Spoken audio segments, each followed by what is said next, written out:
오늘은 5월 8일 어버이의 날입니다. 한자로 보면 아버지나 어머니를 어떻게 표현하는가 하면 모친 또는 부친 이렇게 표현하는데요. 근데 이 친자가 어버이 친자입니다. 이 어버이 친자가 어떻게 생겼는가 하면 그 화면에 띄워주시나요? 어버이 친자가 저렇게 생겼습니다. 어떤 데는 보면 앞에다가 사람 인자를 붙이기도 하는데요.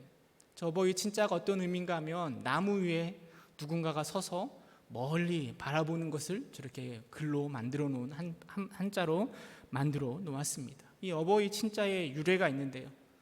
옛날 어느 산골에 아들과 홀어머니가 함께 살고 있었습니다. 아들은 늘 나무를 해가지고 나무를 시장에 팔아서 그래서 양식을 마련하고 어머니를 봉양하며 살아가고 있었습니다. 그런데 어느 날 이 아들이 나무를 해가지고 장에 가서 나무를 팔고 돌아와야 되는데 아들이 돌아오지 않는 거예요. 어머니가 그 아들을 기다리다가 아들이 너무 돌아오지 않고 해가 저무를 때쯤에 아들이 걱정이 돼서 어머니가 집 옆에 있는 나무 위에 올라가서 언제 아들이 오는가 이렇게 쳐다보고 있는 그것을 표현하는 게 바로 어버이 친자라는 거죠. 예나 지금이나 자식을 걱정하는 부모의 심정은 동일할 것입니다. 우리를 낳아주시고 길러주시고 아낌없이 사랑해주시는 부모님께 우리 감사하는 오늘 하루가 될 수 있기를 간절히 소망합니다. 이 어버이날에 제가 이제 기도회를 인도해야 되는데요. 어떤 말씀을 전할까 참 고민이 많았습니다. 자녀들 입장에서 부모를 잘 공경해라 라고 이렇게 말씀을 전하고 싶지만 제가 생각해 볼 때 여기 오신 분들이 공경을 받아야 될 분이 더 많이 계신 것 같아서 그런 말씀보다는 자녀 입장에서 어떻게 부모를 공경할까 이 말씀보다는 부모의 입장에서 어떻게 하면 자녀들에게 더 좋은 것을 나눠줄 수 있을까에 초점을 맞추어서 함께 말씀을 생각해 보고자 합니다. 우리가 읽은 잠언서 4장 1절 함께 읽어보도록 하겠습니다. 잠언서 4장 1절 함께 읽어보도록 하겠습니다. 아들들아 아비의 훈계를 들으며 명철을 얻기에 주의하라. 이 잠언을 기록한 사람이 솔로몬인데요. 솔로몬이 이렇게 이야기하는 겁니다. 아들들아 라고 이야기합니다. 이 아들들이라고 복수로 사용하고 있는데요. 1절부터 보면 아들이라는 호칭이 많이 나오는데 이 4장에서 처음으로 아들들이라고 복수형으로 나오고 있습니다.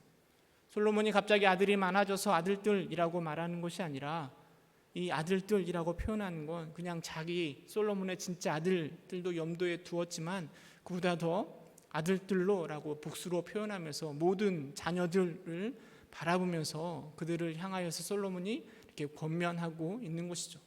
물론 딸들이 빠져서 조금 아쉽긴 합니다. 그러나 이제 시대가 아주 옛날 그 시절에 그 역사적인 배경을 생각해 본다라면 아들들이라고 표현하고 있지만 모든 자녀들을 향하여서 솔로몬이 권면하고 있습니다. 그리고 동사가 나오는데 동사가 주의하라라고 이야기합니다.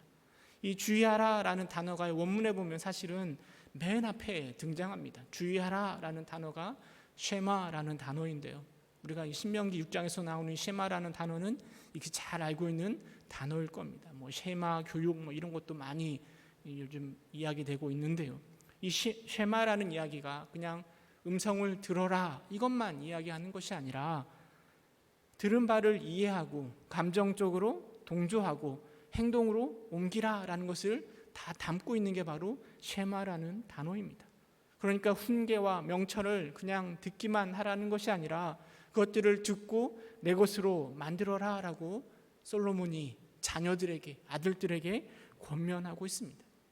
근데 아들들이 들어야 될 것을 솔로몬이 뭐라고 표현하고 있는가 하면 아비의 훈계, 명철이라고 말하고 있습니다.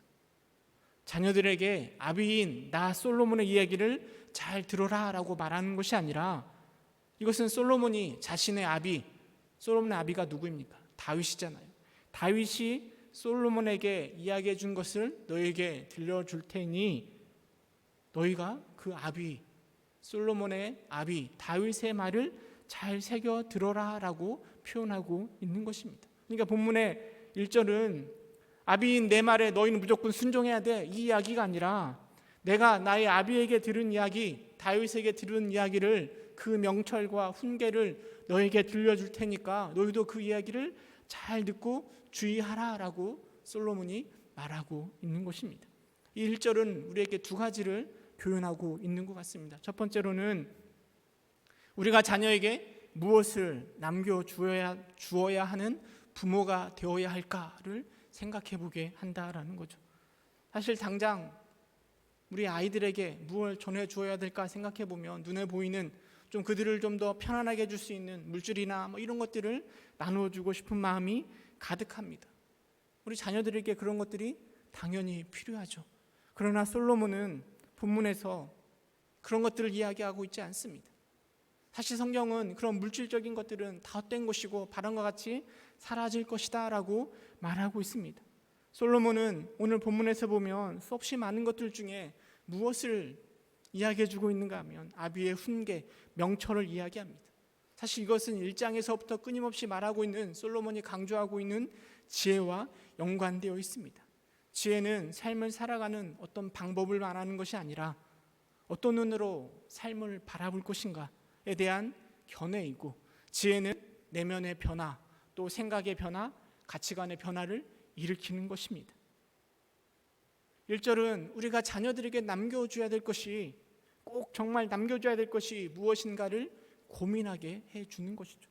두 번째로 이 1절은 우리에게 무엇을 가르쳐 주는가 하면 훈계와 명철은 꼭 나에게서 나올 필요가 없다라는 것을 말해주고 있습니다.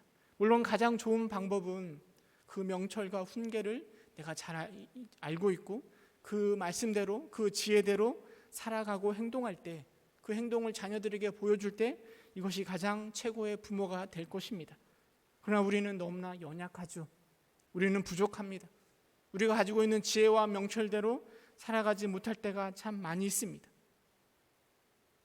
물론 부모는 그렇게 그 명철대로 살아내는 것도 중요하지만 1절은 우리에게 이야기해주고 있는 거예요. 우리가 살아내는 것뿐만 아니라 전달자의 역할도 중요하다라는 것을 가르쳐주고 있습니다. 삶을 살아온 우리가 우리의 조상들의 지혜의 말씀대로 살아오진 못했지만 그것을 가르쳐주는 것이 부모의 역할임을 1절이 우리에게 말해주고 있는 거죠. 내가 꼭 그렇게 살아오지 못하더라도 삶을 통해서 깨달은 지혜를 전달하는 것, 이것도 또한 부모로서 마땅히 해야 될 중요한 역할임을 말해주고 있는 것입니다. 제가 설교할 때마다 늘 망설여지는 게 무엇인가 하면, 난 이렇게 못 살고 있는데 성도들에게 이렇게 살아가라라고 설교하는 것이 때로는 두렵기도 합니다. 그러나 이것은 별개의 문제인 거죠. 하나님과 저의 관계 속에서 제가 회개해야 할 부분입니다. 물론 말씀대로 제가 전하는 대로 살아가면 얼마나 좋겠습니까? 그러나 그렇다 하지 못할지라도 말씀을 전해야 되는 것은 바로 설교자의 책임인 거죠. 부모도 마찬가지입니다.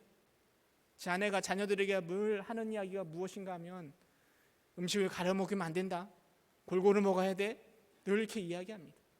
저는 그 얘기를 들을 때마다 속으로 웃죠. 왜냐하면 저희 아내가 음식을 가려 먹는 걸 너무나 잘 알고 있거든요.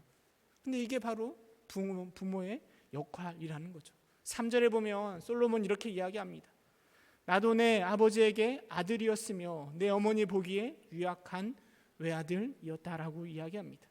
내가 유약한 외아들이었다라는 표현은 아비의 말씀대로, 훈계대로 나도 살아오지 못하였음을 다윗이 이렇게 표현하고 있는 겁니다. 그러나 내가 그렇게 살아오지 못하였지만 내 아비 다윗이 나에게 가르쳐 주었던 그 훈계를 너에게 가르쳐 줄 테니 너희들은 제발 그 말씀을 주의하여 듣고 실천하라 라고 다윗이 말하고 있습니다. 아니, 솔로몬이 말하고 있습니다. 자녀들도 이것을 참 염두에 두어야 될 것 같습니다. 부모가 말씀대로 살아와서 우리에게 이야기하는 것이 아니라 그렇게 살아오지 못했지만 부모 입장에서 이게 너무나 중요하기에 자녀들에게 말해주고 있는 겁니다. 자녀들 입장에서 우리 부모님들은 지키지도 못하면서 왜 나에게 이런 것들을 시키는가라고 투덜댈 필요가 없는 거죠. 나는 못하지만 자녀들은 그렇게 해야 된다라는 입장으로 우리에게 말을 하고 있는 것이고, 자녀들은 그 부모의 마음을 헤아리고 거기에 순종해야 되는 것입니다. 그럼 그렇다면 부모의 훈계, 명철은 무엇을 의미하는 걸까요?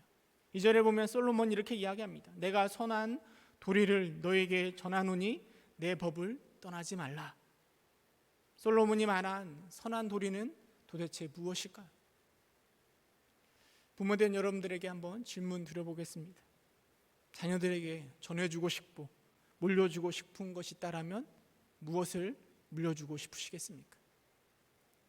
세상의 모든 부모들은 사랑하는 자녀들에게 가장 좋은 것을 물려주고 싶어 합니다. 그래서 세상에서 뒤처지지 않고 잘 살아가기를 기대하는 것이 바로 부모의 마음일 것입니다. 그런데 이 자녀에게 있어서 가장 좋은 것이 무엇일까 하는 것은 부모마다 다 다른 것 같아요. 제가 곰곰이 생각해 보면 세상에서 일반적으로 자녀들에게 전달해주고자 하는 것들이 두 가지가 있는 것 같아요. 첫 번째는 지혜인 것 같습니다. 자녀들을 배움의 자리로 막 계속 몰아붙입니다. 요즘에 부모를 헬리콥터 부모라고 이렇게 이야기하더라고요. 이 학원에서 딱 픽업해가지고 저 학원으로 내려주고 또 픽업해서 또 저 학원으로 내려주고 정말 자녀들을 가르치는 것에 정말 열심을 다합니다.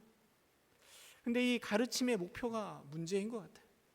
잘 배워서 지혜롭게 또 풍성한 지식을 통해서 지혜로운 삶을 살아가도록 하는 것이 그 목표가 아니라 지혜를 바탕으로 해서 좋은 성적을 거두고 또 좋은 성적을 통하여서 좋은 대학교에 가고 또 좋은 대학교에 들어가서 좋은 직장에 취직을 하고 돈을 많이 벌고 좋은 가정을 꾸리게 하려 한다라는 거죠. 물론 저도 이것이 굉장히 중요한 일이라고 생각합니다. 제 자녀들도 그렇게 살아갔으면 좋겠습니다. 그러나 과연 이것이 솔로몬이 자녀들에게 전하고자 하였던 선한 도리일까요? 또 부모들은 자녀들에게 또 무엇을 물려주려고 하는가 하면 돈을 많이 물려주려고 하는 것 같습니다. 돈이 준비해서 돈을 많이 물려주면 부모가 많은 돈을 자녀들에게 대물림하면 비록 자녀들이 좋은 대학교에 가지 못하더라도 지식이 출중하지 못하더라도 평안한 삶을 살아갈 수 있으니 그렇게 돈을 열심히 벌어서 자녀들에게 이렇게 건물도 사주고 돈을 물려주려고 하는 것 같습니다. 저도 그런 부모를 가진 자녀들이 부럽기도 합니다. 물질을 물려주는 것도 굉장히 중요합니다. 그러나 과연 그 물질이 솔로몬이 말하고 있는 다윗이 나에게 가르쳐준 훈계와 명철, 선한 도리에 포함되는 것일까? 우리는 생각해 봐야 될 것 같습니다. 4절을 보면 솔로몬이 이렇게 이야기합니다. 아버지가 내게 가르쳐 이르기를 내 말을 내 마음에 두라. 내 명령을 지키라. 그리하면 살리라 라고 이야기합니다. 아비인 다윗이 솔로몬에게 가르쳐 주었던 끊임없이 말했던 그 말이 무엇일까요? 5절에서 9절은 그 말이 바로 지혜라라고 표현하고 있습니다. 사실 솔로몬은 1장에서부터 지혜를 끊임없이 강조한다고 했잖아요. 1장 7절에 보면 지혜의 근본에 대해서 이렇게 이야기합니다. 우리가 너무나 잘 알고 있는 말씀인데요. 잠언 1장 7절 함께 읽어보도록 하겠습니다. 시작. 여호와를 경외하는 것이 지식의 근본이거늘 미련한 자는 지혜와 훈계를 멸시하느니라. 여러분, 솔로몬이 생각하는 지혜는요, 다윗으로부터 배운 지혜는 그냥 어떻게 지혜롭게 행동하는 것을 이야기하는 것이 아니라요, 여호와를 경외하는 것에 바탕을 둔 지혜입니다. 여기서부터 여호와를 경외하는 것에서부터 시작한 지혜를 솔로몬이 말하고 있고 다윗이 가르쳐주고 있는 것이죠. 저는 이 말이 하나님 앞에서 내가 서 있을 때 하나님 옆에 서 있고 그 하나님을 의식하며 살아가는 이 믿음의 사람, 흔히들 코람데오라고 이야기하는데요, 하나님 앞에서 살아가는, 경외하고 인식하며 살아가는 그 삶의 모습이 바로 지혜라 생각되어집니다. 아무리 세상적으로 성공할 수 있는 비결이고 행복할 수 있는 비결이 된다 할지라도요, 하나님을 경외하는 마음이 그 비결 위에 서 있지 못한다라면 그것은 결코 지혜가 될 수 없다라는 거죠. 솔로몬이 말하는 그 지혜는 아주 구체적으로 잠언에서 말하기도 합니다. 3장 28절에 보면 내가 있거든 이웃에게 이르기를 갔다가 다시 내일 오라, 내일 주겠다라고 말하지 말라라고 이야기합니다. 하나님을 경외하는 사람은 사랑하는 이웃을 대할 때 내가 있으면서도 없는 척하면서 잰다라든지 그런 것을 할 수 없다라고 구체적으로 말하기도 합니다. 물론 이것이 지혜의 모습이기도 할 것입니다. 그러나 제가 생각할 때 이 지혜는 아주 구체적인 방식이라기보다는 지혜롭다라는 것은 내 안에 하나님이라는 기둥을 세우고 그리고 그 기둥에 맞추어 살아가는 삶의 방식이라 생각되어집니다. 하나님의 말씀, 하나님의 뜻을 이루고자 하는 나의 삶의 태도가 바로 지혜라 생각되어집니다. 그럼 솔로몬이 왕이 되었을 때 하나님께 1,000번제를 드립니다. 그리고 하나님께서 솔로몬에게 말합니다. 내가 내게 무엇을 줄고 너는 구하라 라고 말씀하십니다. 소원을 말하라 라고 이야기하는 거죠. 만약 제가 아내에게 당신 소원이 있으면 말해봐, 내가 뭐든지 들어줄게 라고 이야기하면 제 아내가 아마 저에게 집을 사줘 아니면 좋은 차를 사줘라고 말하지는 않을 겁니다. 왜냐하면 저한테는 그런 능력이 없거든요. 근데 지금 세상을 창조하신 전지전능하신 하나님이 솔로몬에게 말하는 겁니다. 내 소원을 말해봐, 뭐든 다 들어줄게. 여러분, 솔로몬 입장에 생각해 볼 때 지금 왕이 되려고 하잖아요. 왕이 되었을 때 필요한 게 얼마나 많이 있겠습니까? 강력한 군사력, 물질, 무기 이런 것들이 굉장히 많이 필요할 텐데요. 솔로몬이 하나님 앞에 뭘 구하는가 하면 열왕기상 3장 9절을 이렇게 이야기합니다. 우리 함께 읽어볼까요? 열왕기상 3장 9절 함께 읽어보도록 하겠습니다. 시작. 누가 주의 이 많은 백성을 재판할 수 있사오리까? 듣는 마음을 종에게 주사 주의 백성을 재판하여 선악을 분별하게 하옵소서. 개역 성경, 예전 성경에 보면 이 듣는 마음을 지혜로운 마음이라고 이렇게 번역하였고요. 솔로몬이 지혜를 구하였다라고 우리는 흔히들 생각하고 있는데요. 여러분, 솔로몬이 하나님께서 너가 구하는 것을 뭐든지 줄 테니까 말해봐라 라고 이야기했을 때 솔로몬은 무엇이 가장 필요한가 라고 말했는가 하면 백성들을 분별할 지혜가 필요하다라고 말한 것입니다. 그것이 필요하다라고 생각하는 것이고요. 그 지혜가 어디서부터 오는가 하면 듣는 것에서부터 온다라고 판단하고 하나님께 듣는 마음을 달라라고 이야기하고 있습니다. 물론 이 듣는 마음이 백성들의 말을 잘 경청하여 지혜롭게 재판하라라고 해석할 수도 있지만, 그러나 듣는 마음은 무엇보다 하나님의 음성을 잘 듣는 것 아니겠습니까? 하나님의 음성을 잘 들어서 선악간에 이것들을 분별할 수 있기를 하나님 앞에 간구하고 있는 것입니다. 솔로몬은 왕으로서 선악을 분별할 수 있는 지혜가 가장 필요한데, 근데 그것이 어디서부터 나오는가 하면 하나님의 음성을 듣는 것에서부터 나온다라고 판단하고 있는 거죠. 어찌 보면 인생 최고의 기회 아닙니까? 하나님께서 내 소원을 뭐든지 들어주시겠다라고 말씀하셨다라면 구할 수 있는 것이 얼마나 많겠습니까? 근데 솔로몬은 듣는 마음을 달라라고 요청합니다. 세상적으로 보면 굉장히 어리석어 보이지만 솔로몬이 생각할 때 이게 가장 지혜로운 선택이었다라는 거죠. 저는 이것이 솔로몬이 현명하기도 한 것이기도 하지만 부모인 다윗으로부터 끊임없이 들었던 훈계를 따라 이루어진 일이 아닐까 생각되어집니다. 그리고 부모가 된 솔로몬이 이제는 아들들에게 다윗이 자신에게 당부했던 이야기들을 해주면서 아비의 훈계, 다윗이 내게 가르쳐줬던 그 말을 주의하여 귀 기울여라라고 말하고 있는 것 아니겠습니까? 전 이것이 바로 부모의 역할이고 우리가 전해야 될 선한 도리라고 생각되어집니다. 하나님을 경외함으로 시작되는 지혜, 그리고 그 지혜를 추구하는 것이 바로 지혜로운 것이죠. 솔로몬이 아들들에게 전해주고 싶은 선한 도리, 그 지혜를 우리는 어떻게 해야 될까요? 5절에서 9절까지가 이 지혜를 사람처럼 의인화해서 이렇게 표현해주고 있는데요. 그 말씀들을 통하여서 이 지혜를 어떻게 다루어야 될지를 좀 생각해 보고자 합니다. 특별히 자녀들의 입장에서 부모님들이 가르쳐준 이 선한 도리를 어찌 해야 될까를 생각해 볼 뿐만 아니라 부모로서 여전히 부족하고 연약하지만 동일하게 이 선한 도리를 어떻게 자녀들에게 전달해 줘야 될까라는 입장에서도 이 말씀을 생각해 볼 수도 있는 것 같습니다. 저는 이 5절에서 9절을 보면서 동사 4개에 집중해서 함께 생각해 보고자 하는데요. 솔로몬이 먼저 이렇게 이야기합니다. 얻으라라고 이야기하는데 우리 5절 말씀 함께 읽어보도록 하겠습니다. 잠언서 4장 5절. 지혜를 얻으며 명철을 얻으라. 내 입의 말을 잊지 말며 어기지 말라라고 이야기합니다. 얻으라라는 말은요, 구매하여 소유한다라는 의미를 가지고 있습니다. 적극적으로 추구하라, 삶 속에서 지혜를 추구하라라고 말하고 있는 거죠. 마치 밭에 감추인 부화를 찾기 위하여서 집을 팔아 땅을 산 것처럼 지혜를 그렇게 추구하라라고, 가치를 두고 그렇게 지혜를 추구하라라고 솔로몬이 우리에게 말해주고 있습니다.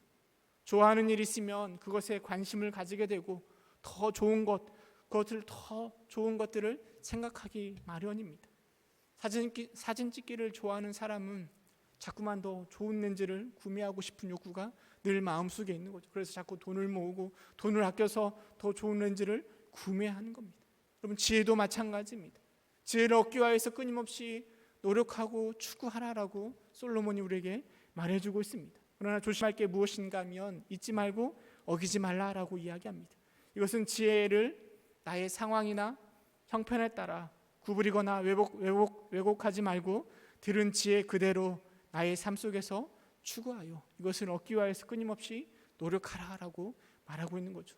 두 번째로는 사랑하라라고 이야기합니다. 6절에 보면 이렇게 이야기합니다. 지혜를 버리지 말라. 그가 너를 보호하리라. 그를 사랑하라. 그가 너를 지키리라. 사랑하라라고 이야기합니다. 지혜를 사랑하라. 그렇게 어렵게 얻은 지혜를 버리는 사람들이 있습니다. 지혜를 사랑하라라고 말하고 있는 솔로몬이 그 지혜를 버렸습니다. 노년에 보면 솔로몬이 정략 결혼을 많이 하였습니다. 아내를 많이 두었습니다. 근데 문제가 이 정략 결혼한 아내들이 많은 우상들을 가지고 왔는데 그것들을 내버려 두었습니다. 국익의 유익을 위한다라고 생각했던 지혜가 어리석은 지혜였던 것이죠. 하지만 솔로몬은 오늘 말씀에 분명하게 우리에게 권면합니다. 지혜를 버리지 말고 사랑하라. 지혜를 의인화해서요, 지혜를 사랑하고 사랑하라라고 강조하고 있습니다. 그러면 그 지혜가 우리를 지키고 보호할 것이다 라고 이야기하고 있습니다. 여러분, 지혜를 사랑하는 것을 우리가 배워야 됩니다. 그리고 지혜를 사랑하는 것을 우리 자녀들에게 가르쳐 줘야 하는 것이죠. 세 번째로는 8절에 보면 그를 높이라. 그리하면 그가 너를 높이 들리라 라고 이야기합니다. 지혜를 높이라 라고 말해주고 있습니다. 지혜를 높인다라는 이야기는 지혜에게 우선순위를 두고 가치를 두어라 라고 말해주고 있는 것이죠. 우리가 지혜를 귀하게 여길 때, 지혜의 우선순위를 둘 때 그 지혜는 우리를 또한 높여줄 것입니다. 우리의 신분을 높여줄 뿐만 아니라 우리의 인격과 우리의 삶의 거룩과 우리를 영화롭게 만들어줄 것이다 라고 솔로몬이 우리에게 말해주고 있습니다. 흔히들 가족들을 사랑하니까요, 사랑하니까 귀하게 여기는 것이 아니라 사랑하니까 편해지고 또 사랑하니까 함부로 대하는 경향들이 많이 나타납니다. 하나님에게도 때로는 그렇게 행동하는 것 같습니다. 하나님 우리를 사랑하니까 너무 편안하게 생각한 나머지 하나님의 말씀에 가볍게 여기고 귀를 기울이지 않는 우리의 모습을 종종 바라보게 됩니다. 그러나 솔로몬은 우리에게 분명하게 말해줍니다. 지혜를 사랑해야 하는데, 지혜를 높여야 되는데 그 지혜를 함부로 하지 말 것을 우리에게 말해주고 있는 것이죠. 뿐만 아니라 또 4장 8절 뒷부분에 보면 만일 그를 품으면 그가 너를 영화롭게 하리라 라고 이야기하면서 지혜를 품으라 라고 말해주고 있습니다. 저는 이 품다라는 것이 물론 꽉 안아준다라는 말이기도 하지만 내 안에 꽉 품음으로 그 지혜가 내 것이 되도록, 나와 동질화 될 수 있도록 하라는 말처럼 들려집니다. 지혜를 사랑하고 지혜를 높이고 지혜를 품는 것이 바로 솔로몬이 우리에게 오늘 말해주고 있는 내용입니다. 우리가 그 지혜를 그렇게 대할 때 어떤 일이 일어나는가 하면 9절 우리 함께 읽어보도록 하겠습니다. 잠언서 4장 9절 함께 읽도록 하겠습니다. 시작. 그가 아름다운 간을 내 머리에 두겠고 영화로운 면류관을 내게 주리라 하였느니라. 아비가 가르쳐준 그 지혜, 그 지혜를 얻기 위하여서 또 사랑하고 또 높이고 품을 때 그 저 심판의 그날에 그 지혜가 우리에게 영화로운 면류관을 씌워줄 것이다 라고 솔로몬이 9절에 우리에게 말해주고 있습니다. 어버이 친자와 같이 정말 부모를 사랑하는, 아니 자녀를 사랑하는 그런 부모의 마음들이 가득 담겨져 있습니다. 그러나 부모가 자녀를 사랑하는 그 방법은 다양합니다. 솔로몬은 무엇보다 하나님의 사람으로서 선한 도리를, 지혜를 전달하는 부모가 될 수 있기를 우리에게 간절히 간구하고 있습니다. 자녀로서 아들들에게 다른 것을 물려줄 것이 아니라 그 귀한 지혜를 전달해 주려는 그런 부모가 될 수 있기를 간절히 소망합니다. 뿐만 아니라 자녀된 자로서 부모의 마음을 깊이 새기고 솔로몬이 아들들에게 말해주고자 하였던, 전해주고자 하였던 그 선한 도리가 무엇인지 곰곰이 생각해 볼 수 있기를 간절히 소망합니다. 효라는 것이 물론 사랑하는 부모님께 마음을 표현하고 또 선물을 드리고 용돈을 드리는 것도 효일 수도 있지만, 지혜를 얻고 사랑하고 높이고 품으며 살아가는 것이 어쩌면 진정한 효가 아닐까 생각되어집니다. 이렇게 부모를 섬길 수 있는 여러분 될 수 있기를 주님의 이름으로 축원합니다. 기도하겠습니다. 은혜가 풍성하신 하나님, 부모된 자로서 우리가 자녀들에게